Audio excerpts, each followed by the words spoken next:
সনদ স্বাক্ষরের দিনে জুলাই যোদ্ধাদের রাস্তায় নামতে হয়েছে, এটা লজ্জার, জামায়াত আমির। এদিকে জুলাই সনদের আইনি ভিত্তি এখনো বাকি, সরকারের উচিত দ্রুত নিশ্চিত করা, বললেন ডক্টর তাহের। জানাবো যারা স্বাক্ষর করেনি আশা করি তারাও ভবিষ্যতে স্বাক্ষর করবেন, বললেন সালাউদ্দিন। আরো জানাবো ছাত্র উপদেষ্টারা কি পদত্যাগ করেছেন তাহলে। জানাবো তোমার হাত খুলে পড়ে আছে বাংলাদেশ, ফেসবুকে ইনকিলাব মঞ্চের উসমান হাদি। এবং সর্বশেষ জানাবো ঐক্যের সুর নিয়ে নির্বাচনে যাব, কোনো বাধা আটকাতে পারবে না, বললেন প্রধান উপদেষ্টা। শুনছিলেন সংবাদ শিরোনাম, এবারে বিস্তারিত। সনদ স্বাক্ষরের দিনে জুলাই যোদ্ধাদের রাস্তায় নামতে হয়েছে, এটা লজ্জার, জামায়াত আমির। জুলাই সনদ স্বাক্ষরের দিনে জুলাই যোদ্ধাদের রাস্তায় নামার বিষয়টিকে লজ্জাজনক বলে মন্তব্য করেছেন জামায়াত ইসলামীর আমির শফিকুর রহমান। জামায়াত ইসলামীর আমির বলেন, জুলাই সনদ স্বাক্ষরের দিনে জুলাই শহীদ পরিবারগুলোকে রাস্তায় নামতে হয়েছে, এটা লজ্জার। ইন্টারিম সরকারের ব্যর্থতা জুলাই শহীদ পরিবার ও আহত ব্যক্তিদের রাস্তায় নামতে বাধ্য করেছে। জামায়াত আমির বলেন, আগে তারা জালিমের হাতে মার খেয়েছে, আজ যদি আবার ইন্টারিম সরকারের হাতে মার খায়, এই লজ্জা আমরা কোথায় রাখবো। সরকারের উদ্দেশ্যে শফিকুর রহমান বলেন, দয়া করে নিজেদের দায়িত্বের প্রতি আপনারা সুবিচার করুন, আমরা আর তাদেরকে রাস্তায় দেখতে চাই না। আরো অনেকে দাবি দেওয়া মেনে নিয়েছে, অনেকের দাবি দেওয়া আর জুলাই যোদ্ধাদের দাবি দেওয়া এক না, এটাকে ভিন্ন মর্যাদার চোখে অবশ্যই দেখতে হবে। জামায়াত দীর্ঘ সময় ধরে নির্যাতিত হয়েছে উল্লেখ করে শফিকুর রহমান বলেন, বাংলাদেশ জনতা সাক্ষী, আজ বাংলাদেশ জামায়াত ইসলামী চাঁদাবাজ দল হিসেবে কুপরিচিত লাভ করেনি, বরং নিরীহ জনগণের পাশে, ব্যবসায়ীদের পাশে দাঁড়াতে গিয়ে, ফুটপাতে আমার ক্ষুদ্র হকার ব্যবসায়ী ভাইদের পাশে দাঁড়াতে গিয়ে বহু জায়গায় আমাদের মানুষ সন্ত্রাসীদের হাতে, চাঁদাবাজদের হাতে আহত হয়েছে। এটি নিয়ন্ত্রণ করার দায়িত্ব সরকারের। আমরা তো সরকারের কেউ না, আমরা সরকারের দাবি জানিয়েছি, কিন্তু এই সরকার কিছুই করতে পারেনি। উল্লেখ্য, আজ সকাল 10টার দিকে কয়েকশো জুলাই যোদ্ধা সংসদ ভবনের বাউন্ডারি পেরিয়ে মূল অনুষ্ঠান স্থলে ঢুকে পড়েন এবং অতিথিদের জন্য নির্ধারিত আসনে বসে পড়েন। পুলিশ সদস্যরা তাদের সরিয়ে দিতে গেলে প্রথমে উভয় পক্ষের মধ্যে কথা কাটাকাটি এবং পরে ধাক্কাধাক্কির ঘটনা ঘটে। এরপর জুলাই যোদ্ধা সদস্যদের সঙ্গে পুলিশের দফায় দফায় সংঘর্ষ, পাল্টাপাল্টি ধাওয়া, অগ্নিসংযোগ ও টিয়ারশেল নিক্ষেপের ঘটনা ঘটে। বেলা 2:45টার দিকে সংসদ ভবনের দক্ষিণ প্লাজার সামনে থেকে শুরু হওয়া এই সংঘর্ষ প্রায় 1.5 ঘন্টা ধরে চলে।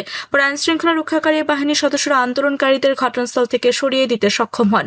পুলিশ সদস্যরা জুলাই যোদ্ধাদের সড়কের দুপাশে খামারবাড়ি, ফার্মগেট ও ধানমন্ডি 32 নম্বরের দিকে সরিয়ে দেন। জুলাই সনদের আইনি ভিত্তি এখনো বাকি, সরকারের উচিত দ্রুত নিশ্চিত করা, বললেন ডক্টর তাহের। জামায়াত ইসলামী নায়েবে আমির ডক্টর সৈয়দ আব্দুল্লাহ মাহমুদ তাহের বলেছেন, আজকে স্বাক্ষরের মাধ্যমে আমরা সনদে একমত হয়েছে, তবে এর আইনি ভিত্তি এখনো বাকি রয়েছে, সরকারের উচিত তা দ্রুত নিশ্চিত করা। জামায়াতের নায়েবে আমির বলেন, আজকে স্বাক্ষরের মাধ্যমে আমরা সনদে একমত হয়েছে, তবে এর আইনি ভিত্তি এখনো বাকি রয়েছে, সরকারের উচিত তা দ্রুত নিশ্চিত করা। ডক্টর তাহের জানান, সনদে স্বাক্ষর করা হলো, আইনগত স্বীকৃতি না থাকায় এর কার্যকরী প্রয়োগ এখনো সম্পূর্ণ হয়নি।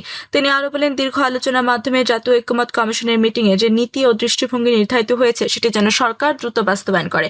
জামায়াতের নেতা সতর্ক করে বলেন, যদি সরকার ঢিলে করে বা এমন কিছু চিন্তা করে, তাহলে সেটা আবার জুলাইয়ের সাথে জাতীয় গাদ্দারি হিসেবে বিবেচিত হবে এবং নতুন রাজনৈতিক জটিলতা সৃষ্টি করবে। সনদ বাস্তবায়িত হলে দেশ উপকৃত হবে। উল্লেখ করে ডক্টর তাহের বলেন, আজকের স্বাক্ষরের মাধ্যমে আমরা প্রধান উপদেষ্টার প্রতি সম্মান রেখেছি, আশা করি তিনি তাদের বক্তব্য অনুযায়ী সনদ বাস্তবায়নে দ্রুত পদক্ষেপ নেবেন। তিনি বলেন, সনদে যা লিখেছি তা বাস্তবায়িত হলে দেশের রাজনৈতিক ও সামাজিক কাঠামোতে ইতিবাচক পরিবর্তন আসবে। যারা স্বাক্ষর করেনি আশা করি তারাও ভবিষ্যতে স্বাক্ষর করবেন, বললেন সালাউদ্দিন। বিএনপি স্থায়ী কমিটির সদস্য সালাউদ্দিন আহমেদ বলেছেন, সামনে আমাদের অনেক কাজ, কেবল যাত্রা শুরু। জুলাই সনদ স্বাক্ষর করেছে যারা, 2-1 স্বাক্ষর করে নাই, আশা করি তারাও সামনে স্বাক্ষর করবেন। তিনি বলেন, আমাদের নতুন যাত্রা শুরু হবে, রাষ্ট্রের সব ক্ষেত্রে ভারসাম্য প্রতিষ্ঠা হবে। রাষ্ট্রের কোনো অঙ্গ বা অন্য অঙ্গের উপর কর্তৃত্ব প্রতিষ্ঠা করতে পারবে না। সাংবিধানিক সীমারেখার মধ্যে থেকে সাংবিধানিক ভারসাম্য রক্ষা করে একটি কার্যকর গণতান্ত্রিক রাষ্ট্র বিনির্মাণ করা হবে ইনশাল্লাহ। সেদিনের আশায় আমরা আছি, আমাদের অনেক কাজ, এগুলো কেবল যাত্রা শুরু। সালাউদ্দিন আহমেদ বলেন, প্রধান উপদেষ্টা, জাতীয় ঐক্যমত কমিশন সহ সংশ্লিষ্ট সকলের প্রতি কৃতজ্ঞতা জানাই, অভিনন্দন জানাই। ছাত্র উপদেষ্টারা কি পদত্যাগ করেছেন তাহলে। জুলাই জাতীয় সনদ স্বাক্ষর করেছে বিএনপি, জামায়াত সহ 25টি রাজনৈতিক দল। শুক্রবার বিকেলে জাতীয় সংসদ ভবনের দক্ষিণ প্লাজা আয়োজিত অনুষ্ঠানে তারা সনদে স্বাক্ষর করেন, তবে জুলাই সনদে স্বাক্ষর করেনি জাতীয় নাগরিক পার্টি, বাংলাদেশের কমিউনিস্ট পার্টি, বাংলাদেশ সমাজতান্ত্রিক দল বাসদ ও বাংলাদেশ জাসদ। এদিন জুলাই সনদে স্বাক্ষরের পর ফেসবুকে প্রতিক্রিয়া জানিয়েছে এনসিপি নেতারা। তারা সনদে স্বাক্ষর করা দলগুলোর তীব্র সমালোচনা করেছেন। এনসিপি নেতাকর্মীরা সামাজিক যোগাযোগ মাধ্যমে জামায়াত সহ একাধিক দলকে জুলাইয়ের গাদ্দার বলে মন্তব্য করেছেন। শুক্রবার রাতে এনসিপি নেতাকর্মীদের এমন সমালোচনার জবাব দিয়েছে করেছেন আপ বাংলাদেশের প্রধান সমন্বয়কারী রাফে সালমান রিফাত। এ নিয়ে নিজের ভেরিফাইড ফেসবুক পেজে একটি পোস্ট দিয়েছেন তিনি। ওই পোস্টে তিনি বলেন, বিএনপি, জামায়াত সহ 25টি রাজনৈতিক দল এবং আপ বাংলাদেশ জুলাইয়ের গাদ্দার। এই গাদ্দারিতে সমন্বয় করেছে ডক্টর ইউনূস ও তার অন্তর্বর্তী সরকার। এনসিপি, সিপিবি, বাসদ, জাসদ হলো জুলাইয়ের একমাত্র শক্তি। এনসিপি ছাত্র উপদেষ্টারা কি পদত্যাগ করেছেন তাহলে? রাফে সালমান রিফাতের ওই পোস্টে মন্তব্য করেছেন এনসিপির কেন্দ্রীয় নেতা আবু সাইদ লিওন। তিনি বলেছেন, এনসিপি ছাত্র উপদেষ্টা মানে কি রিফাত? ছাত্র উপদেষ্টা গণঅভ্যুত্থান নেতৃত্বদানকারী ছাত্রদের প্রতিনিধি। তোমরা তো পুরো প্রশাসন দখলে নিয়েছ। তোমার হাত খুলে পড়ে আছে বাংলাদেশ। ফেসবুকে ইনকিলাব মঞ্চের ওসমান হাদি। জুলাই সনদ স্বাক্ষর অনুষ্ঠানকে কেন্দ্র করে উত্তপ্ত হয়ে উঠেছে রাজধানীর সংসদ ভবন এলাকা। সেখানে আগত জুলাই যোদ্ধাদের উপর লাঠিচার্জ করেছে পুলিশ। জুলাই যোদ্ধারাও ইট পাটকেল নিক্ষেপ করেছে। সংঘর্ষের মধ্যে আহত জুলাই যোদ্ধা আতিকের কৃত্রিম হাত রাস্তায় পড়ে থাকতে দেখা যায়। এই ঘটনা নিয়ে ফেসবুকে সরব হয়েছে ইনকিলাব মঞ্চের ওসমান হাদি।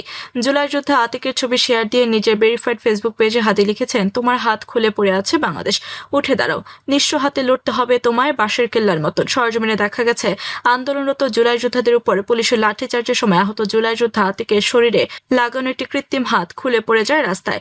লাঠিচার্জ সহ্য করতে না পারায় কৃত্রিম হাত রেখে সরে যান তিনি। ঐক্যের সুর নিয়ে নির্বাচনে যাব, কোনো বাধা আটকাতে পারবে না বললেন প্রধান উপদেষ্টা। প্রধান উপদেষ্টা অধ্যাপক মাহমুদ ইউনূস বলেছেন, জুলাই জাতীয় সনদের স্বাক্ষরের মধ্য দিয়ে আমরা যে ঐক্যের সুর বাজালাম সেই সুর নিয়ে নির্বাচনে যাব। যারা স্বাক্ষর করলেন তারা প্রয়োজনে আবার বসেন, ঠিক করেন কিভাবে নির্বাচন সুন্দর করা যায়। যেন তেন নির্বাচন করে কোনো লাভ নেই। শুক্রবার বিকেলে জাতীয় সংসদের দক্ষিণ প্লাজা আয়োজিত জুলাই জাতীয় সনদ স্বাক্ষর অনুষ্ঠানে এসব কথা বলেন প্রধান উপদেষ্টা। বক্তব্যের আগে প্রধান উপদেষ্টা সহ সনদের স্বাক্ষর করেন বিএনপি, জামায়াত সহ বেশ কয়েকটি রাজনৈতিক দলের নেতারা। রাজনৈতিক নেতাদের উদ্দেশ্যে অধ্যাপক মাহমুদ ইউনূস বলেন, মানুষ যেন মনে রাখে এই সনদে যারা স্বাক্ষর করেছেন তারা সুষ্ঠু নির্বাচন করেছে। পুলিশ এসে কেন ধাক্কাধাক্কি করবে? নিজেদের নির্বাচন নিজেরা করব। কারো এসে আমাদের সোজা করতে হবে না, দেখিয়ে দিতে হবে না, ধাক্কাধাক্কি করতে হবে না। সনদের স্বাক্ষর নিয়ে প্রধান উপদেষ্টা বলেন, আজকের দিনটি বিশেষ। আজ সমস্ত জাতি রাজনৈতিক নেতা একত্রিত হয়ে জুলাই সনদে স্বাক্ষর করেছে। এরকম ঘটনা আমরা চিন্তাও করতে পারিনি। যখন ঐক্যমত কমিশন গঠন করলাম তখন মনে হয়েছিল হয়তো দুই একটি বিষয়ে একমত করতে পারবো, তাই ভয়ে ভয়ে এটা শুরু হয়েছিল। আলী রিয়াজকে দায়িত্ব দিয়েছিলাম, তিনি যদি বুঝিয়ে কিছু করতে পারেন। অবাক হয়ে দেখলাম সব রাজনৈতিক দলগুলো একত্রিত হলো, সবাই আলোচনা করলেন। এটা না দেখলে বিশ্বাস হতো না। ঐক্যমত কমিশন অসম্ভবকে সম্ভব করেছে উল্লেখ করে প্রধান উপদেষ্টা বলেন, এই সনদের মধ্য দিয়ে আমরা বর্বরতা থেকে সভ্যতা এলাম। আমরা এক বর্বর জগতে ছিলাম যেখানে কোনো আইন কানুন ছিল না। এখন আমরা সভ্যতা এলাম, এমন সভ্যতা গড়ে তুলব যে মানুষের ঈর্ষার চোখে দেখবে। আমাদের ভবিষ্যৎ অত্যন্ত চমৎকার, শুধু মানুষদের নিয়ে সমাজ গঠন করতে হবে। জুলাই আন্দোলনে নিহত আহতদের স্মরণ করে অধ্যাপক মাহমুদ ইউনূস বলেন, এই কমিশন সনদ করার সুযোগ যারা দিয়েছে আজ তাদের স্মরণ করতে হবে। গণঅভ্যুত্থানের নায়কদের কথা মনে রাখতে হবে, যারা জীবন দিয়েছে, আহত হয়ে বেঁচে আছেন, তাদের কাছে জাতি চিরকৃতজ্ঞ। জুলাই জাতীয় সনদ দিয়ে বাংলাদেশ পাল্টে যাবে। এই পরিবর্তন সম্ভব হলো ছাত্রদের গণঅভ্যুত্থানের কারণে। আমরা পুরো কথা পাল্টে ফেলে নতুন কথাগুলো জাতীয় জীবনের সংবিধান পরিবর্তনের প্রক্রিয়ার মধ্যে সরকার চালানোর মধ্য দিয়ে এলাম। এই স্বাক্ষরের মাধ্যমে নতুন বাংলাদেশের সূচনা হলো। প্রধান উপদেষ্টা অধ্যাপক ইউনূসের বক্তব্যে বৃহৎ জনগোষ্ঠী হিসেবে তরুণদের সম্ভাবনা সমুদ্র বন্দরের উপযুক্ত ব্যবহারের প্রসঙ্গে উঠে আসে। তিনি বলেন, বঙ্গোপসাগর বাংলাদেশের অংশ।